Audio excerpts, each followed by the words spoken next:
Bonjour à tous et bienvenue dans Se Sentir Bien, le podcast qui est là pour vous aider à devenir votre propre coach. Je suis Esther Taïfé, coach certifiée, et dans ce 126e épisode, on va parler de la culpabilité. La culpabilité, cette magnifique émotion que l'on connaît tous, qui est très agréable, qui nous fait nous sentir super mal, qui est cette impression qu'on fait tout mal, qu'on devrait faire les choses mieux, que tout ce qu'on fait, c'est pas mérité, que c'est injuste, que les autres devraient avoir plus et que nous on a beaucoup trop et que on est trop égoïste, qu'on ne s'occupe pas assez des autres, qu'on pense trop à nous. Voilà, tout ce sentiment un peu, tout ce qu'il y a autour de cette émotion qui est la culpabilité. Pensez à la dernière fois où vous vous êtes senti coupable de quelque chose. Peut-être que c'était aujourd'hui, peut-être que c'était cette semaine. Pensez au sujet, à la raison de ça. Et en fait, si on regarde ce que c'est que la culpabilité, si vous regardez ce que c'est dans l'exemple auquel vous pensez, là, que vous avez en tête, en fait, la culpabilité, ça vient de l'illusion que mon action ou mon inaction fait perdre quelque chose à l'autre. C'est vraiment une illusion que l'autre va perdre quelque chose. Je donne par exemple un exemple de culpabilité qui revient très souvent quand on travaille en coaching ou en auto-coaching dans la communauté. C'est ce sentiment de culpabilité de prendre du temps pour soi. De prendre du temps pour travailler sur son coaching, sur son auto-coaching, prendre du temps d'introspection, se libérer du temps dans la semaine pour juste se poser, faire ses flots de pensée, faire des modèles sur les situations qu'on est en train de vivre. Très souvent, on vient vers moi en me disant « Mais tu comprends, je me sens coupable de faire ça, j'ai déjà pas le temps de faire tout ce que je devrais faire. Et puis pendant que je fais ça, je suis pas en train de m'occuper de mon fils. Si j'ai du temps, des ressources ou de l'argent, faut pas que ces ressources, je les dépense pour moi. Il faut que je les utilise pour mes enfants, pour mon mari, dans ma vie de manière générale, pour les autres. En fait, si j'ai du temps libre, il faudrait que je le passe à passer du temps avec mes amis que j'ai pas vu depuis longtemps, qui ont besoin de moi, parce que mon amie, actuellement, elle vit une période difficile, du coup, je devrais passer du temps avec elle, plutôt que d'être seule, en introspection, à travailler sur moi. Et puis en plus, c'est encore du temps que je passe à penser à moi, qu'est-ce que je suis égoïste, à prendre tout ce temps pour moi et toute cette énergie pour moi. C'est quelque chose qui revient assez souvent comme exemple. Donc ici, on voit que on a dans cet exemple l'illusion, en fait, que mon action, donc ici prendre du temps pour moi, passer du temps à faire un flot de pensée par exemple, donc prendre, je sais pas, un quart d'heure dans ma journée à faire un flot de pensée suivi d'un modèle pour moi-même, donc faire mon auto-coaching du jour, eh bien j'ai cette illusion que ça enlève quelque chose aux gens autour de moi. Donc peut-être à mon fils avec qui je passe pas du temps, mon ami à qui je réponds pas aux messages tout de suite, ou peut-être de manière générale, m'inscrire à la communauté ou prendre un coaching, c'est du temps et de l'argent qui pourrait être investi dans autre chose. Je devrais peut-être garder cet argent pour partir en vacances avec la famille, plutôt que le dépenser sur moi. Je devrais utiliser ce quart d'heure dans ma journée pour faire quelque chose qui sert à toute la famille, plutôt que de faire quelque chose pour moi, parce que j'ai cette impression en fait que en le faisant, je leur enlève quelque chose. J'enlève quelque chose à mon ami, j'enlève quelque chose à ma famille. Quand je dépense cet argent pour moi, j'enlève quelque chose à la famille. Donc c'est en fait cette illusion-là, cette impression de déséquilibre. En réalité, le fait que je prenne 15 minutes pour moi, ou que je dépense 19 € par mois pour moi, ou que j'aille faire je ne sais pas quoi comme chose pour moi, un week-end, un voyage, que je dépense n'importe quelle ressource, que ce soit mon temps, mon argent, mon énergie pour moi, en fait, pour l'autre, c'est une circonstance. Le fait que je passe 15 minutes à m'auto-coacher pour mon fils, c'est une circonstance. Du coup, vu que c'est une circonstance pour lui, c'est neutre pour lui. D'accord ? Je le rappelle, les circonstances, c'est quelque chose de totalement neutre. Les circonstances, c'est factuel. Donc ici, le fait, dans ce cas-là, la circonstance neutre, c'est je passe 15 minutes chaque matin à m'auto-coacher. Pour mon enfant, c'est une circonstance extérieure. C'est quelque chose qui lui est extérieur, sur lequel il n'a pas le contrôle, et c'est totalement neutre. Mais moi, l'interprétation que je fais de cette circonstance neutre, c'est ce temps est du temps perdu que je ne passe pas avec mon fils. Mon fils perd du temps de qualité avec sa maman, par exemple. Voilà, ça, c'est le choix de pensée que je fais. Et dans la mesure où la circonstance est neutre, en fait, il existe forcément un choix de pensée qui neutralise cette circonstance. Parce que là, moi, la vision que j'ai, la pensée que j'ai qui me vient naturellement, c'est mon fils perd quelque chose. Il perd quelque chose, mon fils n'a pas du temps avec moi. Donc je vois en fait la perte pour mon fils. Mais comme la circonstance elle est totalement neutre, il y a forcément un gain en fait pour mon fils à ce que je ne passe pas du temps avec lui, que je ne passe pas ces 15 minutes le matin avec lui. Il y a forcément un gain que cette circonstance existe pour lui, vu que la circonstance est censée être neutre. D'accord ?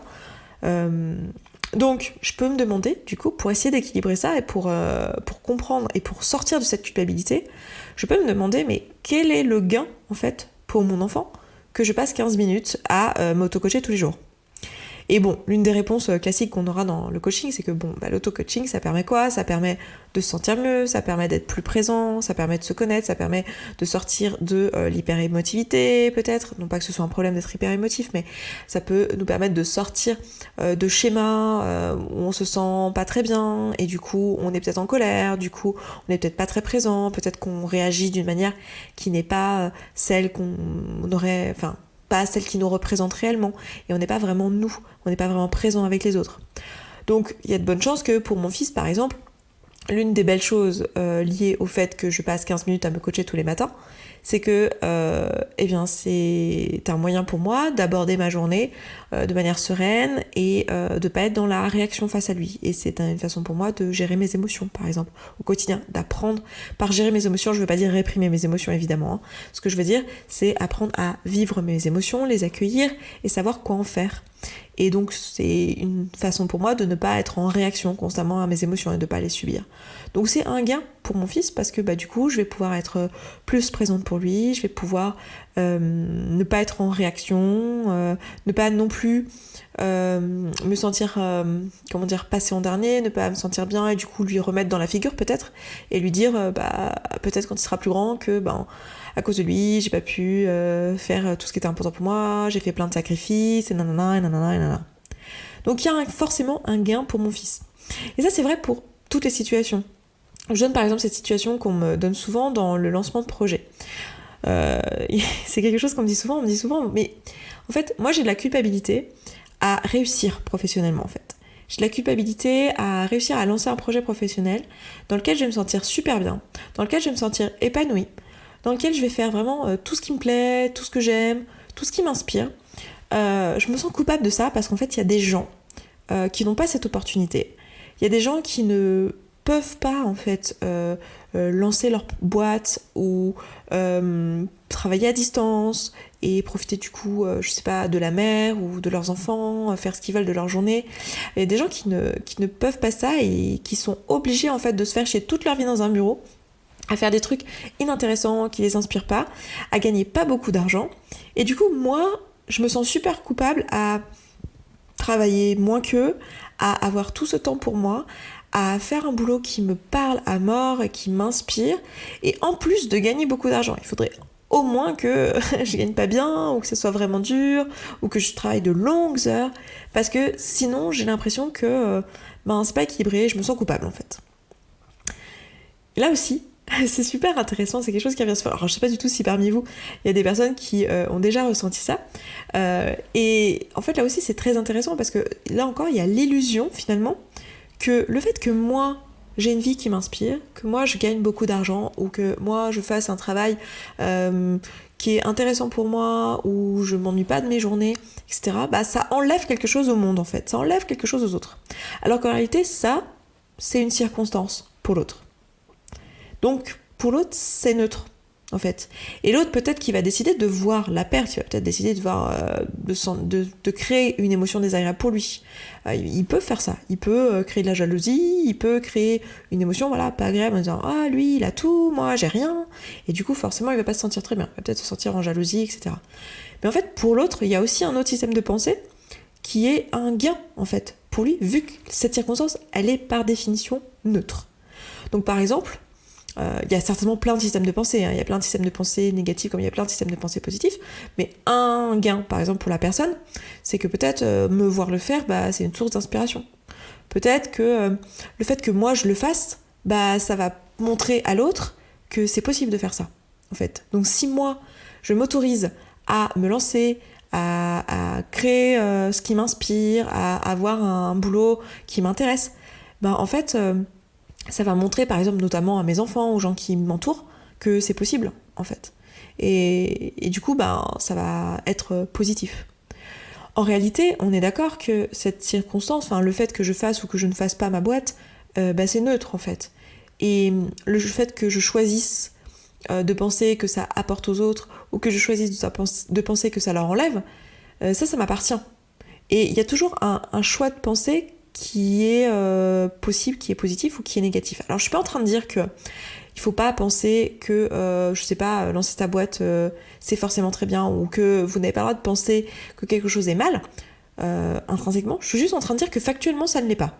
Factuellement, toutes les circonstances sont neutres. Et ça, on peut tourner le problème dans tous les sens. Même le fait que la planète s'effondre et que on fasse tous n'importe quoi sur cette planète et que du coup, l'écologie c'est absolument tragique et que du coup les humains vont peut-être disparaître de la planète. Ça aussi c'est neutre en fait. C'est une circonstance. C'est juste que nous, en tant qu'êtres humains, on a peut-être choisi de voir les choses par le biais du manque en fait. On a décidé de voir ce que ça enlevait à la planète que, je sais pas, que les gens ne trient pas leurs déchets par exemple.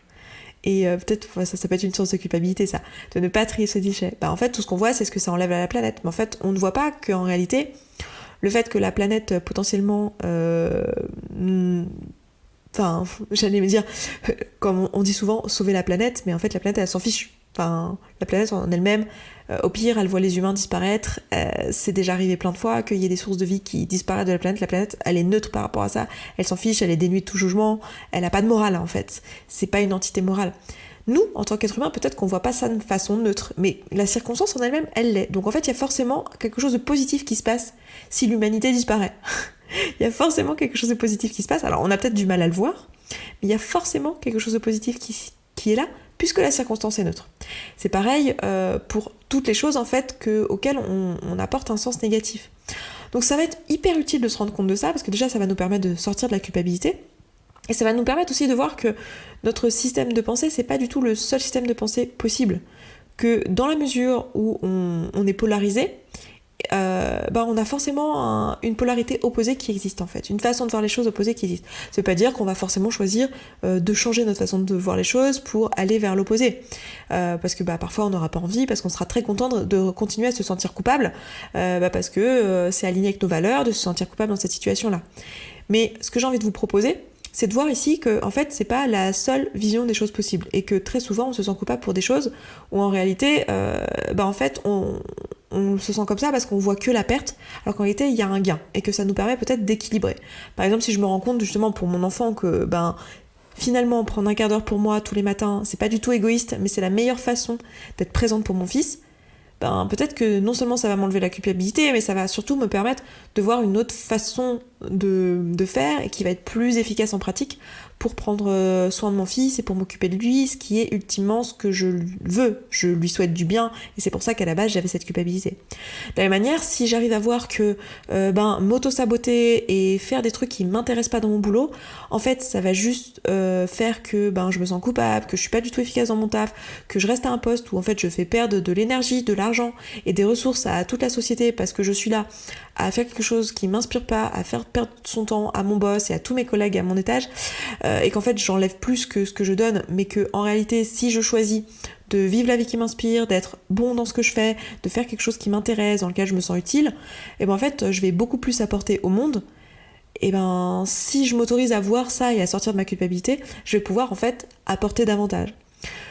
Je pense aussi à un autre exemple qui revient souvent au niveau de la culpabilité, c'est l'exemple de la situation où j'hésite à quitter quelqu'un, à quitter mon conjoint, à quitter mon compagnon, ma copine, ma compagne, peu importe, la personne avec qui je vis, avec qui je suis en couple, parce que j'ai le sentiment que si je quitte cette personne, elle va se sentir seule et que du coup elle va perdre quelque chose.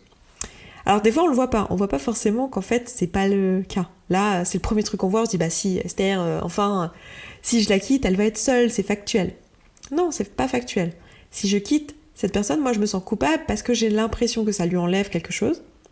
En réalité je vois pas tout ce que ça lui donne, vu que la situation est neutre, ça lui donne forcément plein de choses.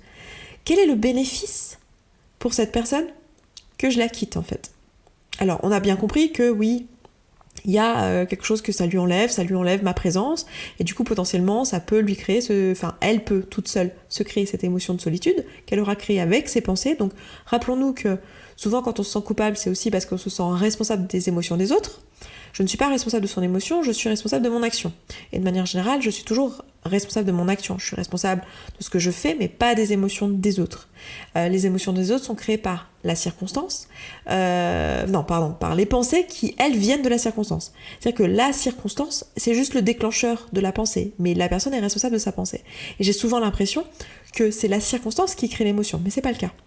Donc ici, si moi je quitte mon copain, par exemple, en fait, je vais créer cette circonstance pour lui qui est, je suis plus en couple, je me suis fait quitter par ma copine.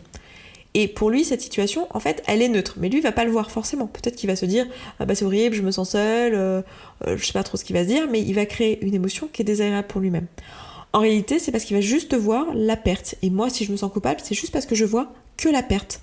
Par contre, si je me pose la question, qu'est-ce que ça apporte à mon copain que je le quitte, je vais pouvoir voir le gain pour lui. Alors peut-être que dans un premier temps, je vais pas le voir du tout. Je vais me dire, mais non, mais ça lui apporte absolument rien. Ça lui apporte rien, il va se sentir super mal, il a investi tout ce temps dans notre relation, et là, je lui enlève tout d'un coup, il avait misé là-dessus, il m'a fait confiance, on avait une complicité, bref. Non, il gagne rien à ça. En fait, c'est faux. Donc je peux me poser la question, tiens, qu'est-ce qu'il gagne ? Est-ce que réellement, c'était bien pour lui d'être avec quelqu'un qui ne l'aime plus ? Est-ce que c'était bien pour lui d'être avec quelqu'un qui n'est pas complètement investi dans la relation ? Est-ce que c'est ce qu'il mérite ? Est-ce que pour lui, ça serait pas super, au contraire, de se dire que c'est l'occasion pour lui d'aller d'avoir une chance de refaire sa vie avec quelqu'un qui comprend vraiment qui il est, qui l'aime vraiment pour qui il est ?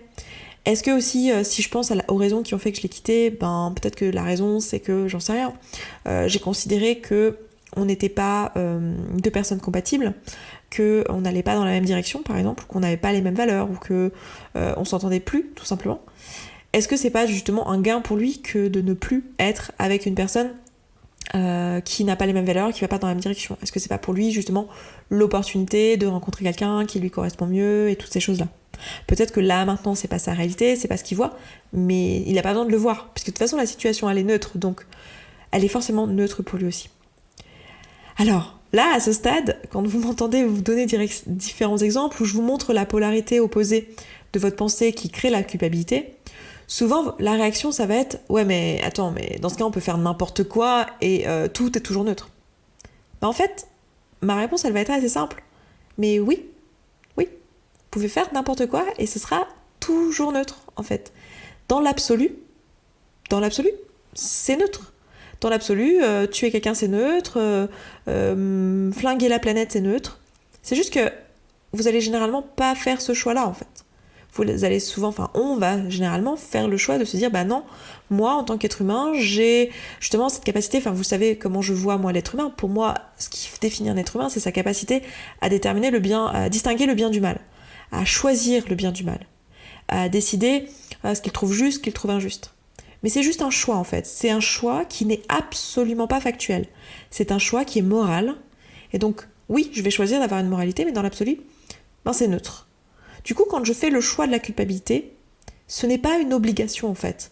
Quand je choisis de me sentir coupable de ça, c'est un choix moral que je fais. Mais en réalité, c'est neutre. Et si je me rends compte du fait que c'est neutre, si je fais le travail jusqu'au bout, si je me dis, ok, là je me sens coupable pour telle chose, et que je me dis, ok, pourquoi je me sens coupable ? Parce que je pense ça. Donc je vois toutes les pertes. Et que je me dis, ok, quels sont tous les gains ? Je vais neutraliser cette culpabilité, mais je peux quand même choisir à la fin de me dire, non mais ça me va pas.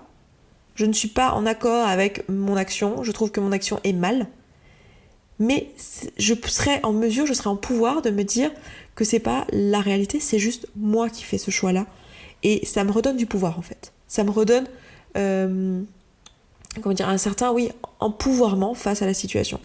Et il y a plein de fois où on va choisir d'avoir une vision négative des choses. En général, dans la culpabilité, c'est surtout qu'on voit pas le gain. Une fois qu'on le voit, on va pouvoir très souvent laisser partir la culpabilité. Mais il y a plein de situations comme ça où on va choisir de pas se sentir bien, juste parce qu'on n'a pas envie de se sentir bien. Si on a fait quelque chose avec lequel on n'est pas en accord, on n'a peut-être pas envie dans un premier temps de se sentir bien. Peut-être qu'on décidera de voir le gain plus tard, que là, tout de suite, on se sent coupable, on a des regrets d'avoir fait telle chose et on a envie de vivre cette culpabilité jusqu'au bout parce que c'est plus aligné avec nos valeurs, là, maintenant, tout de suite, de vivre cette culpabilité jusqu'au bout. Mais plus tard, quand on sera en mesure de laisser partir cette culpabilité, on sera capable d'équilibrer et de voir le gain ici et de laisser partir cette culpabilité le jour où elle nous servira plus en fait. Parce qu'on aura pu faire cet exercice de se rendre compte que la culpabilité en fait c'est juste une illusion que mon action ou mon inaction fait perdre quelque chose à quelqu'un, mais que factuellement, comme mon action ou mon inaction est neutre, et ben ce n'est pas le cas. Voilà pour aujourd'hui. Dans cet épisode, je vous laisse me dire en commentaire quelles sont les situations sur lesquelles vous vous sentez coupable et sur lesquelles là vous voyez, grâce à ce podcast, un moyen de neutraliser cette culpabilité et de comprendre un peu quel est le gain. Repensez à la situation que vous avez pensée en début d'épisode quand je vous ai demandé mais quelle est la dernière chose sur laquelle vous êtes senti coupable. Repensez à cette chose-là et si vous en avez envie, si vous en sentez l'énergie, l'envie de partager, etc., n'hésitez pas à venir sur les notes de ce podcast, donc ça se trouve sur sesentirbien.coach/podcast/126 puisque nous sommes dans l'épisode 126 pour nous dire un petit peu quels sont les gains, quelles sont les visions opposées que vous avez qui neutralisent cette culpabilité sur votre situation précise. Si vous avez envie de nous le partager, ce sera avec plaisir. Donc voilà, je m'arrête là pour aujourd'hui. Je vous souhaite un très bon week-end et je vous dis à vendredi prochain. Ciao, ciao. Merci beaucoup d'avoir écouté ce podcast jusqu'au bout, je suis vraiment contente qu'il vous ait plu. Si vous avez envie d'aller plus loin, d'appliquer tous les outils et que vous voyez que dans votre vie vous le faites pas en pratique et que vous auriez bien besoin d'un petit peu de soutien, eh bien sachez que vous pouvez rejoindre la communauté. La communauté c'est l'ensemble des auditrices et auditeurs de ce podcast qui appliquent tous ces outils et qui s'entraident. Et moi dans cette communauté, je vous partage tous les jours un petit podcast de 5, 10, 15, 20 minutes maximum qui vous aide en fait en levant tous les doutes et toutes les difficultés que vous rencontrez au fur et à mesure et qui répond aussi à vos questions.